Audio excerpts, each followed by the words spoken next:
Some marketing campaigns go viral for the right reasons, but this one was a total disaster. This is how Mountain Dew's Done the Do contest became one of the greatest PR nightmares in internet history. So, what exactly was Dub the Do? Back in early August of 2012, Mountain Dew wanted to create hype for a new green apple flavored drink they were releasing. But instead of going the standard route of naming it themselves, they instead launched an online contest where fans could submit and vote on potential names. The idea was simple: let the Mountain Dew community have some fun, get them engaged, and maybe even land on a name that felt organic and fan-driven. A marketing win-win. After all, viral campaigns were starting to take off, and what better way to make fans feel involved than letting them name the drink themselves? But while all this sounded great in theory, they made one fatal mistake, leaving the voting completely open to the internet. At first, everything was moving along smoothly. A few people submitted some decent name ideas, like Granny Smith Blast and Apple Rush. Nothing groundbreaking, but these kind of names you'd come to expect from a 2012 fan name contest. For a brief moment, it looked like Mountain Dew had pulled off a fun little marketing stunt. The website was up, people were voting,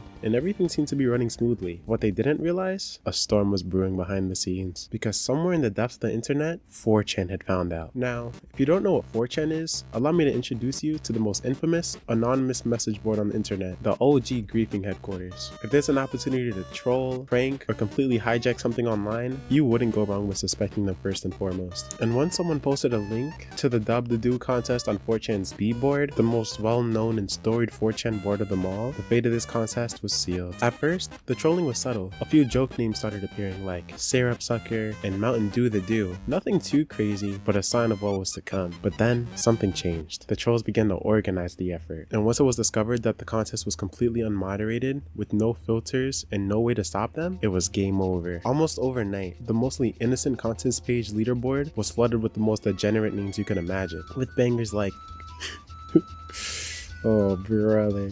With bangers like with bangers like Cumsplosion, Methamphetamine, Gushing Granny, and for some reason Sierra Mist, which is Pepsi's other soda, so even their competition got on the joke, I guess. But of all of these interesting names, which one was leading the charge? None other than, and I quote, Hitler did nothing wrong. Yes, that was actually the top voted submission. And the worst part of it all, the website was completely automated. There was no Mountain Dew employee filtering the results. Whatever got the most votes was automatically displayed for the world to see. So every time somebody refreshed the page, the names would just get worse and worse. At this point, if you were just a regular fan trying to name a soda, you were out of luck. 4chan had completely taken over. Mountain Dew was in full panic mode. After admitting on their Twitter that they had lost to the internet, they took down the contest page and washed their hands with it. But the damage was already done. Screenshots spread across the internet, and the PR nightmare went viral. Instead of hyping up a new drink, Mountain Dew is now trending for all of the wrong reasons. News outlets like the Huffington Post, Times Magazine, and JQDNS13 no, all picked up the story. Memes were being made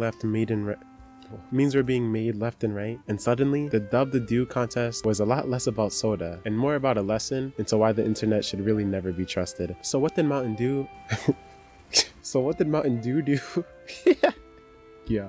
So what did Mountain Dew do after the disaster? Well, not much. They quietly killed the contest and never addressed it publicly, and just moved on like it never happened. But the internet, they never truly forgot the events on that fateful day. In the end, Mountain Dew's attempt at crowdsourcing creativity became one of the internet's most cautionary tales. It was supposed to be a fun, interactive branding campaign turned into a complete PR disaster, forcing the company to scrub the contest from existence. But the damage was already done. Screenshots flooded social media, articles ridiculed the blunder, and Dub the Do joined the ranks of the most legendary corporate fails, right alongside Bodie McBoatface and Pitbull being sent to Walmart in Alaska. By the way, if you haven't heard of these banger stories, let me know in the comments if you'd want me to cover them in the future. Brands eventually learned their lesson, well, most of them, and the era of unchecked public voting was over. The company started thinking twice before handing the internet the keys to their marketing campaigns. But maybe, just maybe, somewhere in a parallel universe, someone's sipping on a cold, refreshing bottle of that. This is a bit different from the content I've made before, so if you enjoyed it, make sure to let me know in the comments. Alright, that's all. I'll see you guys next week.